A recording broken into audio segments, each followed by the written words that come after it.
di hadapan seluruh keluarga besar. Ibu mertua saya berdiri dan menunjuk wajah saya. Menantu macam kamu tidak berhak atas sepeser pun warisan keluarga ini. Kemasi barangmu. Pergi dari rumah ini sekarang juga. Suami saya hanya menunduk. Ia tidak membela saya sedikit pun. Saya bangkit dari lantai tempat mereka memaksa saya berlutut. Saya membersihkan rok saya pelan-pelan. Lalu saya tersenyum. Mereka pikir mereka baru saja membuang seorang babu yang menumpang hidup. Mereka tidak tahu satu hal. Besok pagi, seorang notaris akan datang ke rumah ini. Dan nama yang tertera di seluruh akta tanah keluarga ini bukan nama mereka. Sebelum kita lanjut, absen dulu di kolom komentar. Dari kota mana kalian menonton? Jangan lupa tekan tombol like dan subscribe, supaya kami makin semangat menghadirkan kisah yang lebih menarik lagi. Nama saya Anindya. Usia saya 34 tahun. Selama 8 tahun terakhir, saya dikenal di keluarga ini sebagai menantu yang pendiam. Menantu yang tidak punya pekerjaan tetap. Menantu yang hanya bisa memasak, menyapu, dan mengurus mertua yang sakit-sakitan. Itu yang mereka lihat, itu yang mereka percaya. Padahal kebenarannya jauh berbeda. Saya seorang notaris. Saya memiliki kantor sendiri di kawasan Menteng, di sebuah gedung yang tenang, dengan pelat nama saya terukir di pintu kaca. Saya menangani akta tanah, surat waris, dan perjanjian milik orang-orang berada di Jakarta. Tidak ada satupun anggota keluarga suami saya yang tahu hal itu. Saya sengaja menyembunyikannya, bukan untuk menipu. Tetapi karena saat saya pertama kali masuk ke keluarga ini, saya ingin tahu siapa mereka sebenarnya. Di balik senyum dan basa-basi. Saya menikah dengan Mas Rangga 8 tahun lalu. Ia anak sulung di keluarganya. Saat itu ia tampak sederhana dan sopan. Bapak mertua saya, Pak Hadiman, adalah lelaki tua yang teduh, pemilik rumah induk besar di kawasan Bintaro, sebidang kebun di pinggir kota, dan 2 petak ruko yang disewakan. Keluarga ini terlihat hangat dari luar. Saya kira saya menemukan tempat berlabuh. Saya salah. Sejak hari pertama, ibu mertua saya, Bu Sukarni, tidak pernah menyukai saya. Di matanya, saya hanya perempuan kota yang tidak tahu adat, tidak bisa ke dapur dengan benar, tidak cukup baik untuk anak sulungnya. Saya memilih diam. Saya layani beliau, saya masak, saya bersihkan rumah, saya rawat seperti ibu saya sendiri. Mengapa saya menyembunyikan profesi saya? Ada alasannya. Saat Mas Rangga melamar saya dulu, ibunya sempat berkata dengan ketus bahwa beliau tidak suka perempuan karir. Katanya, perempuan yang sibuk bekerja tidak akan becus mengurus rumah tangga. Katanya, istri yang baik adalah istri yang di rumah, melayani suami dan mertua. Saat itu, saya masih mencintai Mas Rangga. Saya tidak ingin menjadi sumber pertengkaran. Maka saya memutuskan untuk tidak banyak bicara tentang pekerjaan saya. Saya tetap menjalankan kantor notaris saya secara diam-diam, sementara di rumah. Saya berperan sebagai istri sederhana. Lama-kelamaan, peran itu menjadi seperti penyamaran. Dan dari balik penyamaran itu, saya melihat wajah asli keluarga ini. Wajah yang tidak akan pernah mereka tunjukkan jika tahu siapa saya sebenarnya. Retak pertama dalam pernikahan saya muncul di tahun kedua. Saya keguguran. Anak pertama yang sangat saya nantikan. Di saat saya hancur, terbaring lemah di tempat tidur, Bu Sukarni justru berkata bahwa itu karena saya kurang berdoa, bahwa perempuan yang tidak bisa memberi keturunan tidak ada gunanya. Mas Rangga, ia hanya diam di sudut kamar, tidak berani membela saya. Sejak hari itu, sesuatu di dalam diri saya berubah. Saya berhenti berharap pada mereka. Saya tetap melayani, tetapi hati saya mulai menjauh. Adik ipar saya, Ulan, lebih halus, tapi lebih berbahaya. Usianya 30 tahun. Ia pandai berkata manis di depan, lalu menusuk dari belakang. Ia yang paling sering membisikkan hal-hal buruk tentang saya ke telinga ibu mertua. Dan Mas Rangga, suami saya, lelaki yang seharusnya berdiri di samping saya. Ia selalu memilih diam, atau lebih buruk. Ia ikut menyalahkan saya demi menyenangkan ibunya. Saya menahan semua itu selama bertahun-tahun. Karena ada satu orang di rumah ini yang tulus kepada saya, Pak Hadiman. Bapak mertua saya, beliau sakit cukup lama, diabetes, yang menggerogoti tubuhnya pelan-pelan. Hingga akhirnya beliau hanya bisa berbaring di kamar. Saat itu, tidak ada yang mau mengurus beliau. Bu Sukarni mengaku lelah dan menyerahkan semuanya pada perawat bayaran. Wulan sibuk dengan kehidupannya sendiri. Mas Rangga selalu beralasan repot dengan pekerjaan. Hanya saya yang tinggal di sisi beliau. Saya yang menyuapi beliau setiap pagi. Saya yang mengganti spray. Saya yang membacakan koran ketika matanya sudah terlalu lemah untuk membaca. Saya yang menemani beliau sampai larut. Mendengar cerita masa mudanya berulang-ulang tanpa pernah merasa bosan. Bapak tahu siapa saya yang sebenarnya. Beliau satu-satunya yang saya percaya dengan rahasia itu. Suatu sore, ketika rumah sepi, beliau memegang tangan saya dengan jemari yang sudah keriput dan gemetar. "Anindya," kata beliau pelan, "Bapak sudah tua. Bapak tahu apa yang akan terjadi pada rumah ini setelah Bapak pergi?" Saya menggenggam tangannya. Saya tidak menjawab. Mereka akan berebut. Sukarni, Rangga, Wulan. Mereka akan menghitung tanah ini sebelum tanah kubur Bapak kering. Suara beliau bergetar.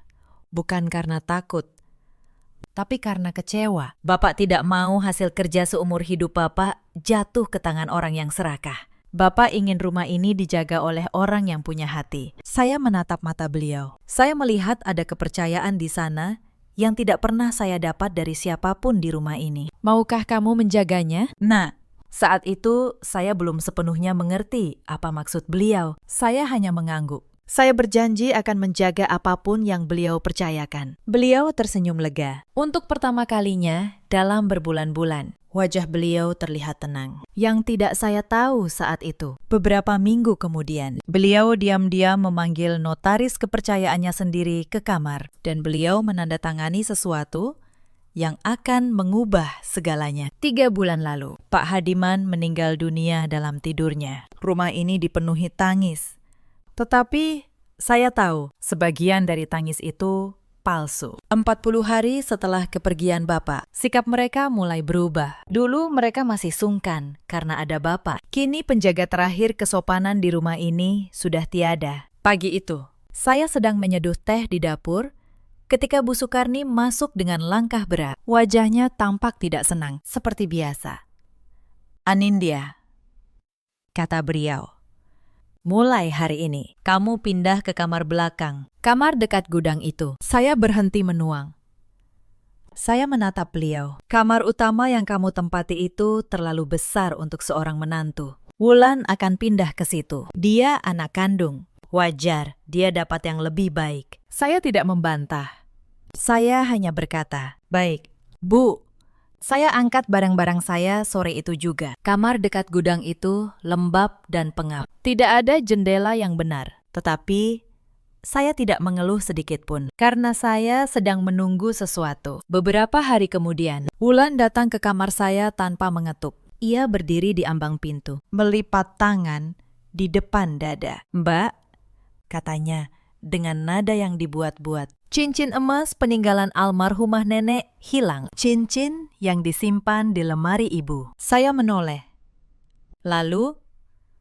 "Hanya Mbak yang sering masuk ke kamar ibu. Mbak yang terakhir membersihkan lemari itu kemarin." Saya mengerti kemana arah pembicaraan ini. "Wulan, saya tidak mengambil apapun. Saya tidak menuduh," katanya sambil tersenyum tipis. "Saya hanya bilang faktanya. Mbak orang luar di rumah ini. Wajar kalau orang curiga." Ia berbalik pergi sebelum saya sempat menjawab. Malam itu, Bu Sukarni menggeledah kamar saya di depan semua orang. Tentu saja tidak ada apa-apa. Tetapi tidak ada satupun dari mereka yang meminta maaf. Cincin itu, beberapa hari kemudian, ditemukan di laci meja rias Wulan sendiri. Katanya cuma salah taruh. Tidak ada yang membahasnya lagi. Saya menelan semuanya, tetapi saya mencatat semuanya. Puncaknya datang pada acara 100 Hari Bapak. Hari itu rumah induk dipenuhi tamu, keluarga besar dari kampung, tetangga, kerabat jauh. Bu Sukarni ingin acara ini terlihat megah, agar orang-orang melihat betapa terhormatnya keluarga ini. Saya sibuk sejak subuh, memasak, menyiapkan hidangan, menyambut tamu. Punggung saya pegal, kaki saya lelah. Tetapi tidak ada yang menawari saya duduk sebentar pun. Di tengah acara, ketika semua tamu sedang berkumpul di ruang tengah, Bu Sukarni tiba-tiba memanggil nama saya dengan suara keras. "Anindya, kesini kamu." Saya datang dengan tangan masih basah dari dapur. Semua mata tamu menatap saya. Tadi ada tamu yang bilang, gelas kristal kesayangan keluarga ini pecah. Itu gelas mahal warisan. Kamu yang pegang nampan tadi, kan? Saya tidak memecahkan gelas apapun. Saya tahu itu hanya alasan. "Bu, saya tidak." "Jangan membantah," bentak beliau. Memotong kalimat saya. "Di depan semua orang, kamu berani melawan mertua." Begini cara menantu kota memperlakukan keluarga suaminya. Ruangan menjadi hening. Para tamu saling pandang. Lalu Bu Sukarni melakukan sesuatu yang membuat darah saya membeku. "Berlutut," kata beliau. "Berlutut dan minta maaf di depan semua orang. Biar kamu tahu di mana tempatmu di rumah ini." Saya menatap suami saya. Mas Rangga ada di sana, berdiri di antara para tamu. Saya menunggu. Saya berharap untuk sekali saja ia akan membela saya. Ia memalingkan wajah. Wulan berdiri di sudut, menyembunyikan senyum di balik tangannya. Saya menarik napas. Lalu, demi tidak membuat keributan di hari peringatan Bapak, saya berlutut. Lutut saya menyentuh lantai dingin di depan puluhan pasang mata. Air mata para tamu sebagian merasa iba, sebagian menikmati tontonan itu. "Maafkan saya," kata saya pelan. Bu Sukarni mendengus puas. Saya kira penghinaan itu sudah cukup untuk satu hari. Saya salah. Malam itu, setelah para tamu pulang, rumah kembali sepi. Saya sedang membereskan piring-piring kotor di dapur ketika Mas Rangga masuk. Saya pikir ia datang untuk minta maaf atas sikapnya tadi siang. "Saya salah lagi, Anin," katanya. "Tadi kamu keterlaluan membantah ibu di depan tamu. Kamu mempermalukan keluarga ini." Saya meletakkan piring. Saya menatapnya. Mas melihat sendiri. Saya tidak memecahkan gelas apapun. Ibu hanya mencari alasan untuk mempermalukan saya. "Jangan menuduh ibu," suaranya meninggi. Lalu, sebelum saya sempat berkata apa-apa lagi, tangannya terangkat. Telapaknya mendarat keras di pipi saya. Suara tamparan itu memantul di dinding dapur. Saya terhuyung. Pipi saya panas dan berdenyut. Saya memegang wajah saya, menatap lelaki yang dulu berjanji akan melindungi saya seumur hidup. Ia sendiri tampak kaget dengan apa yang baru saja dilakukannya. Tetapi ia tidak minta maaf. Ia hanya menurunkan tangannya, lalu berkata dengan suara dingin, "Sadar diri, Anin. Di rumah ini, kamu cuma menantu. Kamu tidak punya apa-apa. Semua yang kamu makan, semua atap di atas kepalamu, itu milik keluargaku. Hormati itu." Ia berbalik dan pergi. Saya berdiri sendirian di dapur. Pipi saya masih perih. Tetapi anehnya, hati saya justru menjadi sangat tenang. Karena di detik itu, semua keraguan terakhir di hati saya lenyap. Pernikahan ini sudah mati. Lelaki ini bukan lagi seseorang yang layak saya jaga. Saya membersihkan sisa air mata di sudut mata saya. Bukan air mata sedih. Itu air mata seseorang yang akhirnya melepaskan beban yang terlalu lama dipikunya. Saya masuk ke kamar kecil dekat gudang itu. Saya mengunci pintu. Lalu, saya membuka tas jinjing tua yang selalu saya simpan di bawah tempat tidur. Di dalamnya, terbungkus rapi dalam map coklat, ada beberapa lembar dokumen. Saya membuka map itu pelan-pelan dan menatap lembar paling atas di bawah cahaya lampu yang temaram. Senyuman kecil kembali terukir di bibir saya. Keesokan paginya,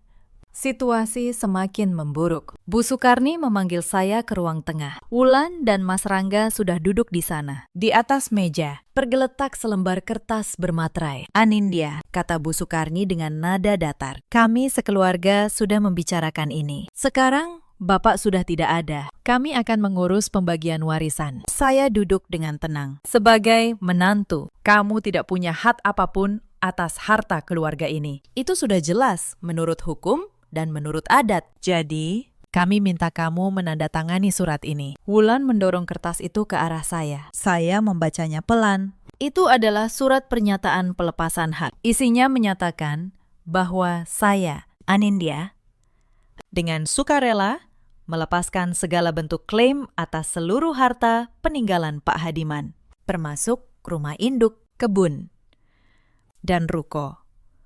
Saya hampir tertawa membacanya, tetapi saya menahan diri. Tanda tangani, kata Mas Rangga, supaya semua ini cepat selesai. Lalu kamu boleh ambil barangmu dan pergi dari hidup kami. Saya menatap mereka satu persatu. Bu Sukarni dengan dagu terangkat, Wulan dengan senyum kemenangan, Mas Rangga dengan tatapan tak sabar. Mereka begitu yakin mereka sedang menang. Saya mengangkat pena. Tangan saya bergerak sangat tenang dan saya menandatangani surat itu. Mereka tidak tahu. Surat pelepasan hak itu sama sekali tidak ada artinya. Karena untuk melepaskan hak atas sebuah tanah, tanah itu harus milik orang lain terlebih dahulu. Sementara seluruh tanah yang mereka perebutkan dengan begitu rakus itu sudah bukan milik mereka sejak setahun yang lalu. Bagus, kata Bu Sukarni sambil menyambar kertas itu. Sekarang kamu masih boleh tinggal sampai pembagian resmi selesai. Tapi kamu harus tahu diri. Mulai hari ini, kamu yang urus semua pekerjaan rumah. Aku tidak akan menggaji pembantu lagi. Untuk apa kalau ada kamu? Saya mengangguk. Baik, Bu. Selama 2 minggu berikutnya, saya menjalani peran itu dengan sempurna. Saya bangun paling pagi. Saya memasak untuk semua orang. Saya mencuci, menyetrika, mengepel seluruh rumah induk yang besar itu sendirian. Wulan senang sekali memerintah saya. Ia akan duduk di sofa, menonton televisi, lalu menyuruh saya mengambilkan minum atau memijat kakinya. Babu memang harusnya begini, katanya suatu kali. Cukup keras agar saya mendengar. Numpang di rumah orang, ya harus kerja, jangan cuma jadi beban. Saya tidak menjawab.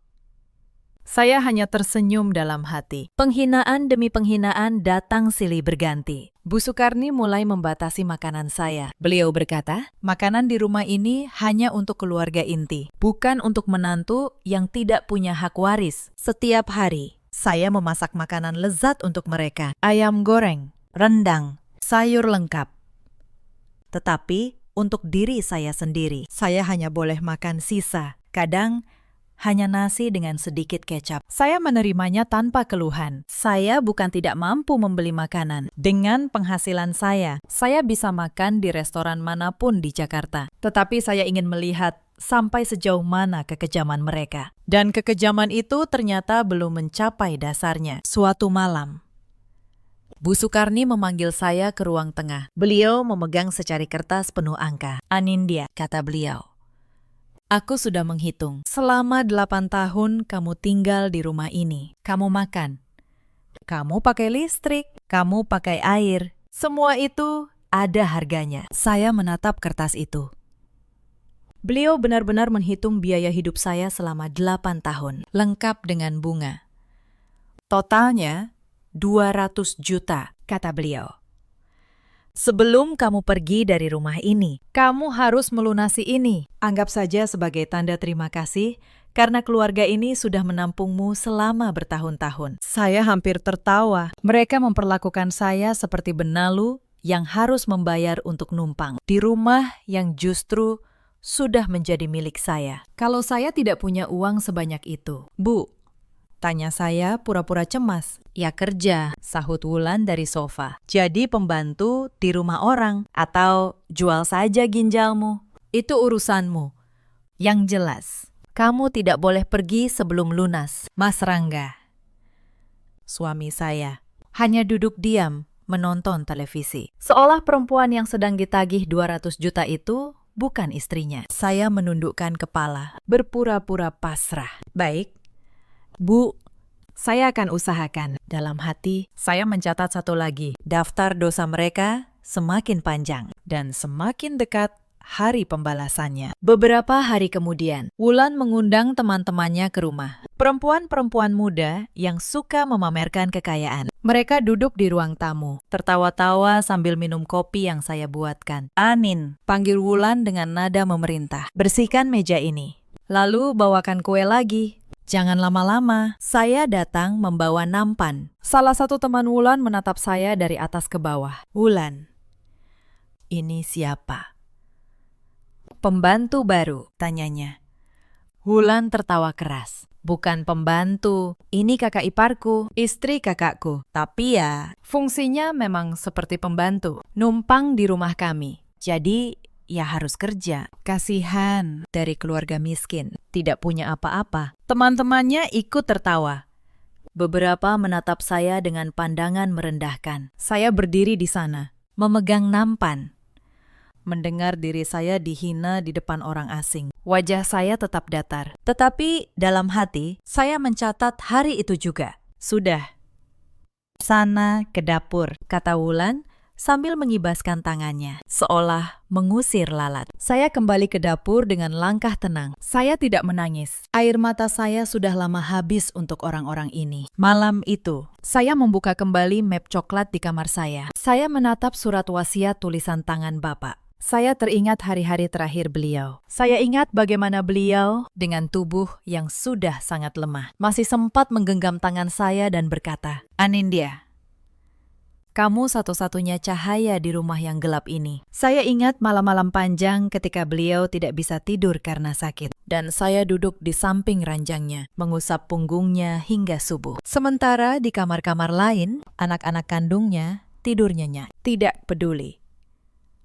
Saya ingat hari ketika beliau di antara napasnya yang berat berbisik, "Maafkan Bapak. Nak, Bapak tidak bisa mengubah hati mereka. Tapi Bapak bisa memastikan kamu tidak ditelantarkan." Saat itu saya tidak mengerti maksud beliau. Sekarang saya mengerti sepenuhnya. Bapak sudah melihat semua ini akan terjadi. Beliau sudah menyiapkan perlindungan untuk saya jauh sebelum saya membutuhkannya. Saya menutup map itu.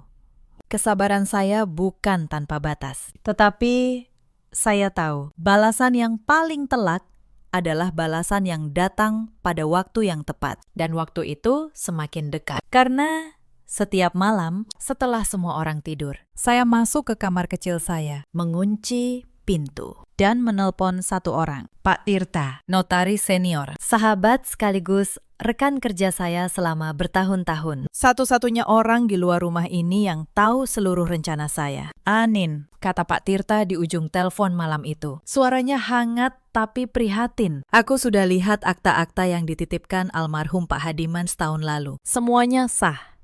Semuanya lengkap. Bagaimana statusnya?" tanya saya pelan. "Rumah induk di Bintaro, kebun di pinggir kota, 2 ruko yang disewakan. Ketiganya sudah dibalik nama atas namamu, Anin. Resmi. Tercatat di kantor pertanahan setahun yang lalu, sebelum beliau wafat. Ada juga surat wasiat tulisan tangan beliau yang menjelaskan alasannya. Ditandatangani di depan 2 saksi. Saya memejamkan mata. Saya teringat sore itu, saat tangan keriput Bapak menggenggam tangan saya. Saat beliau bertanya apakah saya mau menjaga rumah ini, beliau tidak hanya meminta janji. Beliau sudah memastikannya secara hukum, diam-diam. Agar tidak seorang pun bisa membantah. Kenapa beliau melakukannya untuk saya? "Pakistan," tanya saya. Suara saya hampir pecah. Di surat wasiatnya, beliau menulis sendiri, jawab Pak Tirta. Beliau bilang, "Dari semua orang di rumah itu, hanya kamu yang merawatnya tanpa pamrih. Hanya kamu yang menungguinya saat ia sakit." Beliau tahu, anak-anaknya hanya menunggu kematiannya untuk membagi harta. Beliau tidak mau kerja kerasnya jatuh ke tangan yang salah. Saya tidak bisa menahan air mata kali ini. Tetapi ini air mata yang berbeda. Air mata syukur kepada satu-satunya orang yang pernah benar-benar melihat saya. "Pak Tirta," kata saya setelah beberapa saat, "saya butuh bantuan Bapak, apapun." "Anin."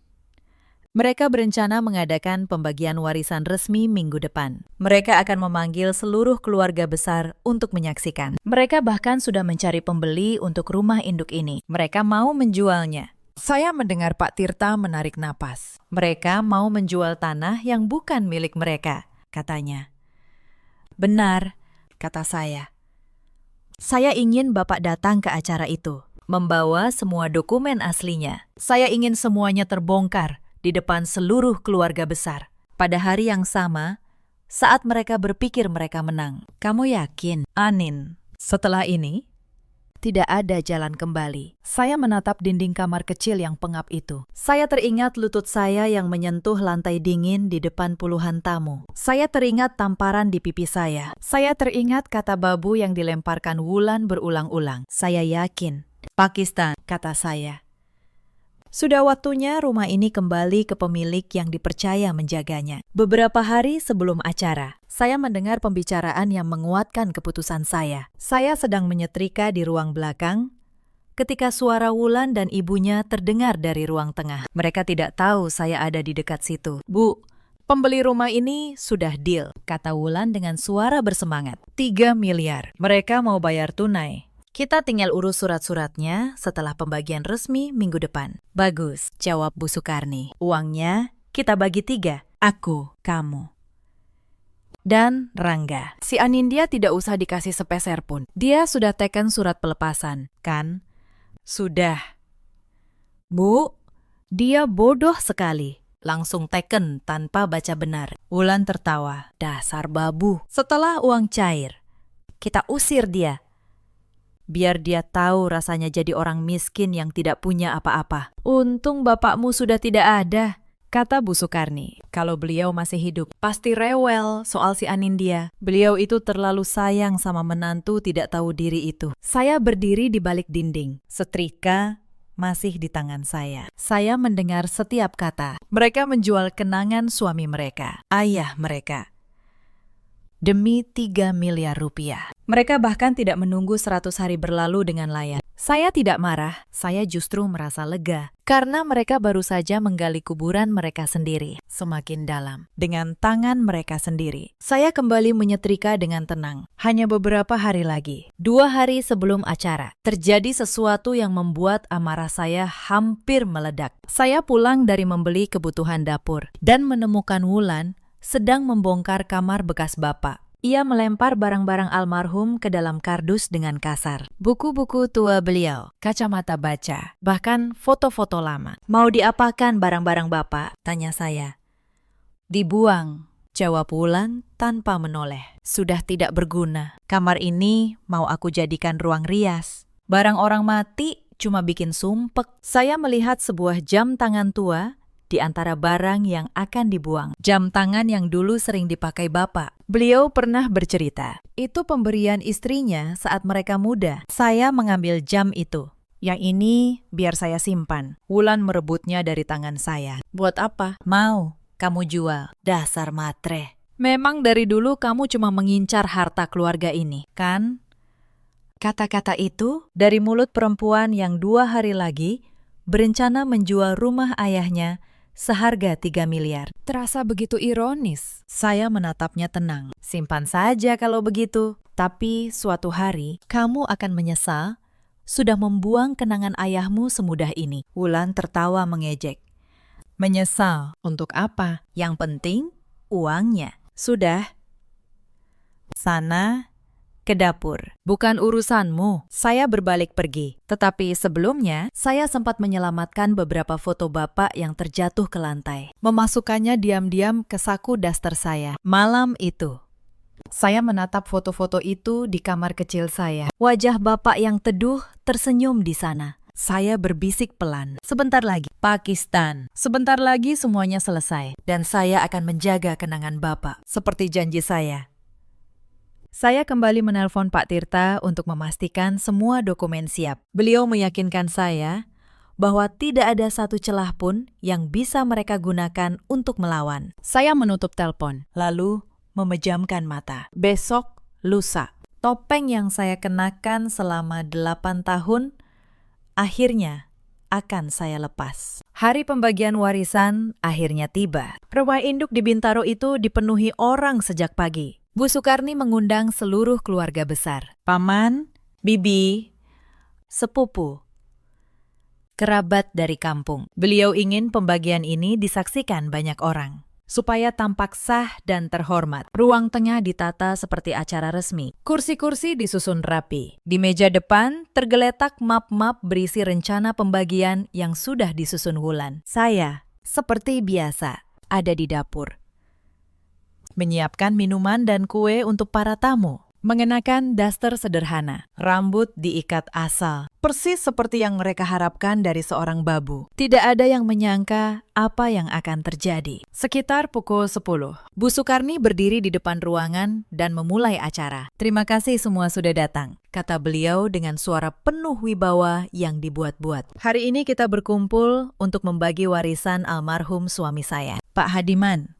Semoga semuanya berjalan adil dan damai." Para tamu mengangguk. Wulan duduk di samping ibunya, tersenyum bangga. Mas Rangga duduk di sisi lain, mengenakan kemeja rapi. "Sesuai kesepakatan keluarga," lanjut Bu Sukarni, "rumah induk ini, kebun, dan 2 ruko akan dibagi di antara saya dan kedua anak saya. Adapun menantu saya, Anindya, sudah dengan sukarela melepaskan haknya. Suratnya ada di sini." Beliau mengangkat surat pelepasan hak yang saya tanda tangani waktu itu. Beberapa tamu menoleh ke arah saya yang berdiri di pintu dapur dengan nampan di tangan. Wulan menatap saya dengan tatapan mengejek. "Ya, Mbak Anindya memang sudah sadar diri. Dia tahu dia tidak berhak apa-apa. Iya kan, Mbak?" Semua mata tertuju pada saya. Saya meletakkan nampan pelan-pelan di meja. Lalu saya berkata dengan suara yang tenang, "Sebelum acara dilanjutkan, ada 1 tamu lagi yang akan datang. Sebaiknya kita tunggu beliau." Bu Sukarni mengerutkan kening. "Tamu apa? Aku tidak mengundang tamu lain." Tepat saat itu, suara mobil terdengar memasuki halaman. Pintu pagar terbuka. Seorang lelaki berusia 60-an, berpakaian rapi dengan setelan jas abu-abu, melangkah masuk membawa tas kerja kulit hitam. Di belakangnya, 2 orang asistennya membawa map-map tebal. Kewibawaan lelaki itu langsung mengubah suasana ruangan. "Selamat pagi," kata lelaki itu sopan. "Perkenalkan, saya Tirta Wijaya, notaris." Bu Sukarni berdiri, bingung. "Notaris, maaf, ada keperluan apa?" "Pakistan, ini acara keluarga." Pak Tirta tersenyum tenang. "Justru karena ini menyangkut warisan keluarga, kehadiran saya sangat diperlukan." "Bu, saya datang atas permintaan pemilik sah dari seluruh harta yang sedang Ibu bicarakan ini." Ruangan menjadi hening seketika. "Pemilik sah?" Wulan berdiri. "Apa maksud Bapak?" "Pemilik sah, ya kami ahli warisnya." Pak Tirta membuka tas kerjanya. Ia mengeluarkan beberapa lembar dokumen bersertifikat, lengkap dengan stempel dan materai. "Izinkan saya menjelaskan," kata beliau dengan suara jelas, agar seluruh ruangan mendengar. Setahun sebelum beliau wafat, almarhum Bapak Hadiman datang ke kantor saya. Beliau dalam keadaan sehat secara akal dan pikiran. Disaksikan 2 orang saksi. Beliau membuat keputusan untuk mengalihkan kepemilikan seluruh hartanya. Wajah Bu Sukarni mulai pucat. "Mengalihkan? Ke siapa?" Pak Tirta mengangkat sertifikat tanah rumah induk. Ia membaca dengan suara lantang. "Sertifikat hak milik atas rumah dan tanah di Bintaro ini sejak 1 tahun lalu telah resmi terdaftar atas nama 1 orang. Bukan atas nama Ibu Sukarni, bukan atas nama Saudara Rangga, bukan atas nama Saudari Wulan." Beliau berhenti sejenak. Seluruh ruangan menahan napas. "Melainkan atas nama Ibu Anindya." Ruangan meledak dalam kegaduhan. Para tamu saling berbisik. Bu Sukarni terhuyung dan jatuh terduduk di kursinya. Wulan menatap saya dengan mata terbelalak. Mas Rangga berdiri. Wajahnya berubah putih seperti kertas. "Tidak mungkin," teriak Wulan. "Itu pasti palsu. Mbak Anindya cuma babu. Dia menipu Bapak yang sudah pikun." Pak Tirta menatapnya dengan tenang. "Saudari, hati-hati dengan tuduhan Anda. Saya notaris bersertifikat. Seluruh proses ini dilakukan dengan benar di hadapan saksi. Dengan pemeriksaan kesehatan mental almarhum oleh dokter. Semua terdokumentasi. Dan untuk informasi Anda, Ibu Anindya bukan babu. Beliau juga seorang notaris, rekan saya. Dengan kantor sendiri di Menteng." Hening. Semua mata kini beralih ke arah saya. Saya melepas ikat rambut saya. Saya menegakkan punggung saya yang selama ini selalu saya bungkukkan. Untuk pertama kalinya dalam 8 tahun, saya berdiri di rumah ini sebagai diri saya yang sebenarnya. "Halo, Bu Sukarni," kata saya dengan suara yang kini tegas dan dingin. "Halo, Wulan. Mas Rangga, saya berjalan ke tengah ruangan, melewati para tamu yang menatap saya tak percaya selama 8 tahun. Kalian melihat apa yang ingin kalian lihat. Menantu miskin, perempuan lemah, babu yang menumpang. Kalian tidak pernah sekalipun bertanya siapa saya sebenarnya. Karena bagi kalian, saya tidak cukup penting untuk ditanya. Saya berhenti di depan Bu Sukarni. Surat pelepasan hak yang ibu paksa saya tanda tangani itu. Saya tanda tangani dengan senang hati. Karena surat itu sama sekali tidak berarti. Bagaimana saya bisa melepaskan hak atas tanah yang justru sudah menjadi milik saya? Bu Sukarni membuka mulut, tetapi tidak ada suara yang keluar. Saya berbalik ke arah Wulan. Kamu suka sekali menyuruh saya jadi babu, kan? Wulan. Mengambilkan minum, memijat kakimu, mengepel lantai. Lantai yang ternyata milik saya. Atap yang ternyata milik saya. Setiap suap nasi yang kamu makan di rumah ini, kamu makan di rumah saya. Wulan terduduk lemas. Wajahnya kehilangan semua warna. Di antara para tamu, seorang paman tua, adik dari almarhum bapak, berdiri perlahan. Wajahnya merah menahan amarah. Sukarni, kata beliau dengan suara berat. Jadi ini yang kalian lakukan. Belum genap 100 hari kakak saya pergi. Kalian sudah memperlakukan menantu kalian seperti budak. Sementara menantu inilah yang menunggui kakak saya sampai napas terakhirnya. Saat kalian semua sibuk menghitung warisannya. Bu Sukarni menunduk, tidak berani menjawab. Saya sering menjenguk kakak saya saat beliau sakit. Lanjut paman itu. Dan setiap kali saya datang, hanya Anindya yang ada di sisinya. Kalian, anak-anaknya, entah kemana. Pantas saja kakak saya memberikan semuanya pada perempuan ini. Dia lebih pantas disebut anak daripada kalian. Beberapa kerabat lain mengangguk setuju. Bisik-bisik mulai terdengar di seluruh ruangan. Kali ini bukan ke arah saya, melainkan ke arah Bu Sukarni dan anak-anaknya. Wajah keluarga yang selama ini mereka jaga mati-matian runtuh dalam hitungan menit. Di depan seluruh keluarga besar yang mereka undang sendiri. Bu Sukarni mencoba menyelamatkan muka. Beliau bangkit, suaranya bergetar. Imi, ini pasti ada yang salah. Anindya pasti memanipulasi almarhum. Bapak sudah tua, mudah dipengaruhi. Cukup, Bu, potong saya. Tenang. Bapak menandatangani semua dokumen ini dalam keadaan sehat dengan surat keterangan dokter di depan 2 saksi. Setahun sebelum beliau wafat. Bahkan jika ibu membawa ini ke pengadilan, ibu akan kalah. Pak Tirta sudah memastikan setiap detailnya. Pak Tirta mengangguk membenarkan. Semua sah secara hukum. Tidak ada celah. Terakhir, saya menatap suami saya, Mas Rangga, lelaki yang menampar saya di dapur, lelaki yang menyuruh saya sadar diri. Karena saya tidak punya apa-apa. Mas pernah bilang, semua yang saya makan, semua atap di atas kepala saya, itu milik keluargamu. Mas ingat itu. Ia tidak bisa menatap mata saya. Mas keliru. Sejak setahun lalu, justru kalianlah yang menumpang di rumah saya. Dan saya tidak pernah sekalipun mengungkitnya. Saya mengeluarkan 1 lembar dokumen lagi dari map yang dibawa Pak Tirta. Surat wasiat tulisan tangan Bapak. Sebelum saya lanjutkan, dengarkan ini. Ini ditulis sendiri oleh Bapak, ayah kalian. Saya membacanya pelan, dengan suara yang bergetar, bukan karena takut, tetapi karena haru. Kepada anak-anakku, Bapak menyerahkan seluruh harta ini kepada Anindya, bukan untuk menyakiti kalian.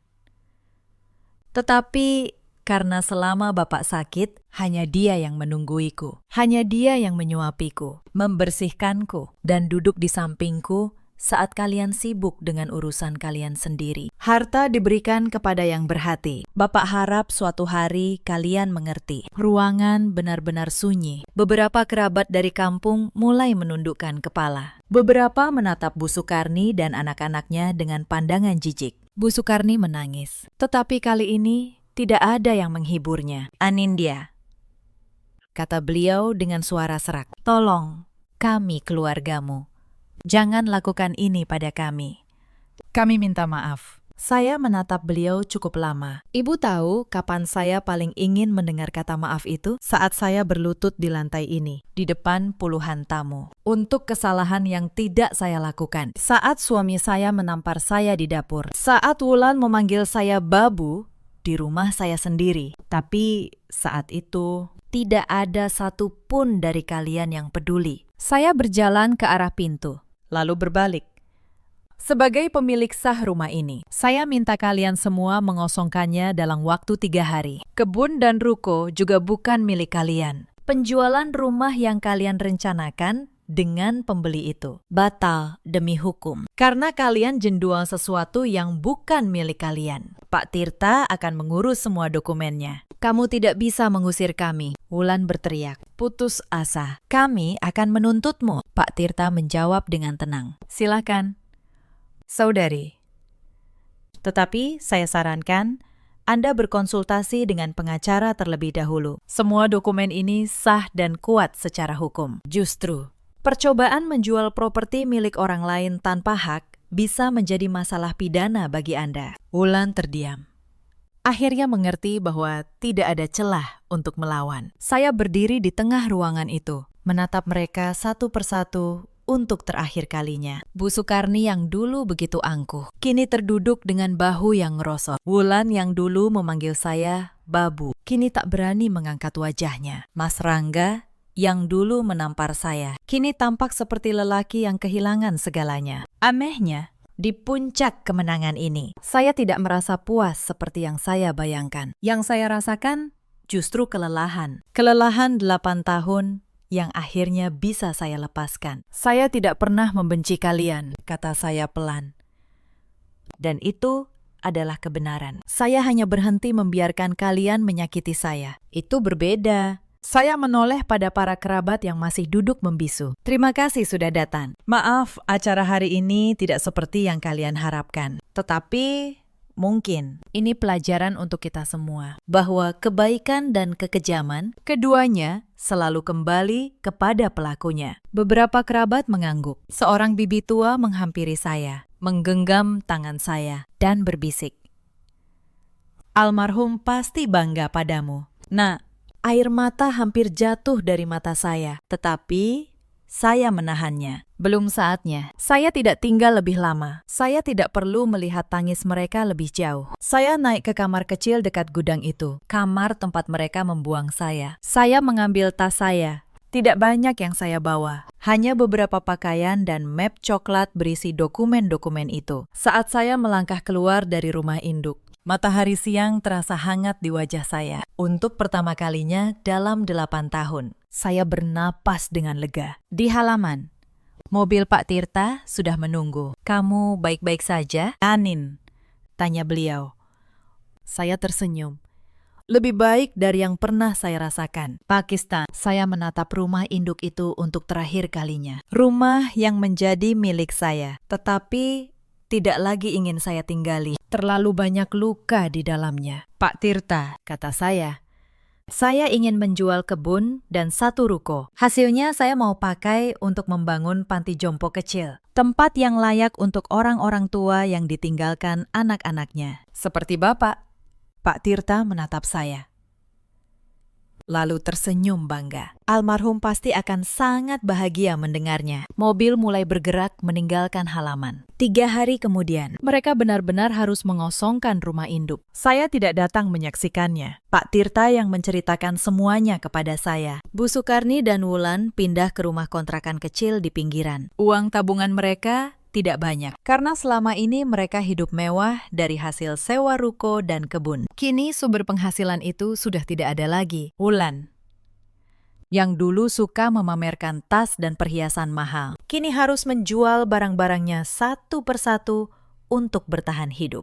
Pernikahan yang ia rencanakan dengan seorang lelaki kaya batal. Ketika calon mertuanya tahu keluarganya tidak punya apa-apa. Saya dengar beberapa bulan kemudian, Wulan bekerja sebagai pelayan di sebuah kafe. Pekerjaan yang dulu sangat ia rendahkan. Hidup memang punya cara sendiri untuk mengajarkan kerendahan hati pada mereka yang lupa diri. Bu Sukarni, yang dulu begitu bangga dengan rumah induknya yang besar, kini harus tinggal di kontrakan sempit. Tidak ada lagi tamu yang datang menghormatinya. Tidak ada lagi keluarga besar yang mengundangnya. Kabar tentang bagaimana beliau memperlakukan menantunya sudah menyebar, dan banyak kerabat yang menjauh. Suatu kali, Mbak Asi, pembantu lama yang dulu bekerja di rumah induk, dan diam-diam selalu baik pada saya. Menelpon. Ia bercerita bahwa Bu Sukarni sering menangis sendirian, menyesali semua yang sudah terjadi. Tapi sudah terlambat. Bu Anindya, kata Mbak Asih. Penyesalan memang selalu datang di akhir. Mas Rangga lebih menyedihkan lagi. Selama bertahun-tahun, ia hanya bergantung pada nama besar ayahnya. Ia tidak punya keahlian apapun untuk berdiri sendiri. Setelah rumah dan harta hilang, ia kehilangan arah. Beberapa bulan kemudian, ia datang ke kantor saya di Menteng. Saya hampir tidak mengenalinya. Wajahnya kuyu, bajunya lusuh. Ia berdiri di depan meja saya, lalu perlahan menundukkan kepalanya. "Anin," katanya pelan. "Maafkan aku salah. Aku sudah memperlakukanmu dengan sangat buruk. Tolong, beri aku satu kesempatan lagi. Kita mulai dari awal." Saya menatapnya. Anehnya, saya tidak merasakan amarah, tidak juga benci. Yang saya rasakan hanya kasihan. "Mas Rangga," kata saya, "tenang. Kamu tahu kapan aku paling membutuhkanmu. Saat aku berlutut di lantai itu. Saat tanganmu menampar pipiku. Saat aku menunggu, hanya satu kali. Kamu berdiri di sampingku. Tapi kamu selalu memilih memalingkan wajah." Ia tidak bisa menjawab. "Aku tidak menutup hatiku karena harta. Aku menutupnya karena setiap kali aku jatuh, kamu yang ikut meninjakku. Pernikahan kita sudah selesai sejak lama. Surat cerai kita akan diurus, Pak Tirta. Pulanglah." "Mas, belajar berdiri di atas kakimu sendiri. Itu pelajaran yang seharusnya kamu pelajari dari dulu." Saya mengantarnya sampai pintu. Itu terakhir kalinya saya melihatnya. Hidup saya setelah itu berubah sepenuhnya. Saya kembali fokus pada kantor notaris saya. Saya tidak perlu lagi berpura-pura menjadi orang lain. Saya tidak perlu lagi membungkukkan punggung saya untuk siapapun. Setahun kemudian, panti jompo kecil yang saya impikan akhirnya berdiri. Saya menamainya dengan nama Bapak. Tempat itu menampung para orang tua yang ditinggalkan keluarganya, merawat mereka dengan kasih yang layak mereka terima. Setiap kali saya berkunjung ke sana, melihat para lansia tersenyum, saya teringat sore itu, saat tangan keriput Bapak menggenggam tangan saya, dan beliau bertanya, apakah saya mau menjaga apa yang beliau percayakan? Saya menjaganya. Pakistan, dengan cara yang saya yakin akan membuat Bapak bangga. Cerita ini mengajarkan kita satu hal. Jangan pernah menilai seseorang dari penampilan luarnya. Dan jangan pernah memperlakukan orang yang lemah dengan kejam. Karena kamu tidak pernah tahu siapa mereka sebenarnya. Dan siapa yang sedang diam-diam memperhatikan. Di luar sana, ada banyak perempuan yang seperti saya dulu. Dayamite, sabar, menahan hinaan demi menjaga keutuhan keluarga.